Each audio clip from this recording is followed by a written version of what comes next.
todos. Seguro que tenemos en mente la imagen del típico canario, ¿no? Amarillo, cantando en su jaula. Pero, ¿sabíais que ese pajarillo viene de un ancestro silvestre que es, bueno, bastante distinto? Hoy nos vamos a meter a fondo con el Serinus canaria, el canario atlántico. El padre, digamos, de todos los canarios domésticos. Tenemos un montón de material, estudios, notas de campo. La idea es descubrir cómo es realmente esta ave en libertad. Exacto, estamos hablando del Serinus canaria, que es el canario silvestre, originario de la Macaronesia, o sea, Canarias, Azores y Madera. Es un pájaro pequeño, fringílido, mide unos, qué sé yo, 12-13 centímetros, y el plumaje es muy característico, amarillo verdoso, con el dorso así como a rayas pardas. Ah, y hay diferencias entre sexos, ¿eh? El macho es bastante más amarillo, sobre todo en la cara y el pecho. La hembra es más discreta, tonos más grises. Y fíjate, un primer dato que choca bastante, pensando en lo común que es como mascota. Su estado de conservación. Según la UICN, es de preocupación menor. O sea, que no está en peligro ni mucho menos.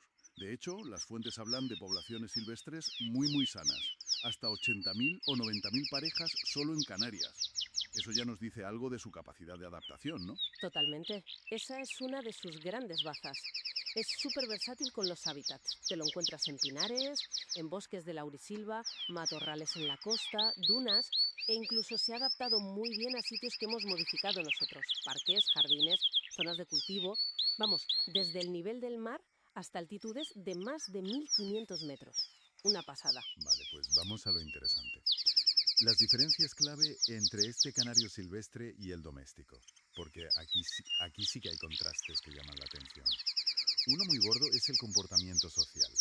El silvestre es súper gregario, vive en bandadas sobre todo fuera de la época de cría, Ujú.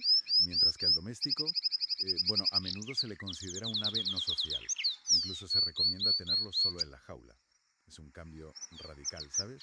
Fruto de siglos y siglos de cría selectiva, que empezó ya por el siglo XV con los monjes europeos. Y claro, esa cría no solo afectó el comportamiento. Claro, también a la apariencia, obviamente. El Serinus canaria silvestre tiene ese color, el amarillo verdoso. Punto.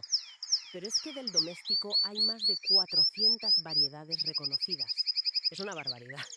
Colores desde el amarillo chillón al rojo, blanco, hasta con plumajes rizados o crestas. Una diversidad enorme creada por nosotros. Sí, sí. Y otro punto que a mí me parece fascinante es la longevidad. Hay fuentes que mencionan un récord para un Serinus canaria en cautividad de... ¿24? Sí, sí, impresionante. Y eso contrasta muchísimo con la esperanza de vida normal de un canario mascota, que suele ser pues 8 o 10 años como mucho. Y ni hablemos de la vida en estado salvaje, claro. Ahí con los depredadores, enfermedades, pues dura mucho menos, lógicamente. Es increíble. Y bueno, no podemos hablar de canarios sin mencionar el canto. Son famosos por eso, ¿no? Ambos. Pero en el silvestre parece que es una herramienta de comunicación súper compleja y, según dicen las fuentes, con una plasticidad muy notable. ¿Qué quiere decir eso exactamente?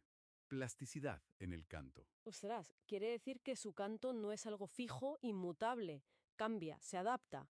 Por un lado, hay una plasticidad estacional, o sea, tienen como un repertorio base todo el año, pero luego, en la época de cría, añaden sílabas nuevas exclusivas de esa temporada, como un 25% más o menos. Y por otro lado, y esto es muy interesante, hay plasticidad en tiempo real, dependiendo de con quién esté interactuando. Por ejemplo, cuando dos machos rivales tienen como duelos de canto, pueden cambiar activamente cómo construyan sus frases, la duración, para intentar como solaparse o responder al otro. Es muy dinámico. Ostras, eso es bastante sofisticado, ¿eh? ¿Y qué funciones cumple ese canto tan complejo?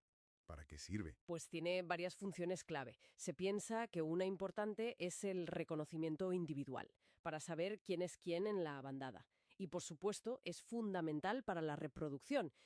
Las hembras eligen al macho en parte por su canto. Prefieren cantos más complejos, con sílabas más elaboradas. Y fíjate qué curioso, esta preferencia parece que se ha mantenido incluso en los canarios domésticos después de tantísimo tiempo de selección artificial. De hecho, estudiar esta complejidad vocal en los canarios nos ayuda a entender cómo funciona el aprendizaje vocal en el cerebro. Y eso tiene implicaciones incluso para entender mecanismos del lenguaje humano. Entiendo. Entonces, resumiendo un poco, el canario atlántico silvestre es un superviviente nato, superadaptable, muy social, Ujú. con un sistema de comunicación vocal complejo y flexible. Y la domesticación, por otro lado, lo ha cambiado radicalmente, en aspecto, en comportamiento social, incluso en cuánto puede llegar a vivir, aunque ha conservado esa base del canto. Exacto. Por eso su relevancia es doble, digamos. Por un lado, es una pieza importante y valiosa de los ecosistemas de la Macaronesia. Eso está claro. Pero además, precisamente por esa complejidad en cómo aprende a cantar, se ha convertido en un modelo animal súper importante en neurobiología, en etología. Nos ayuda a entender procesos fundamentales que van mucho más allá de las aves. Vale. Y para terminar, una reflexión que me ha surgido leyendo todo esto.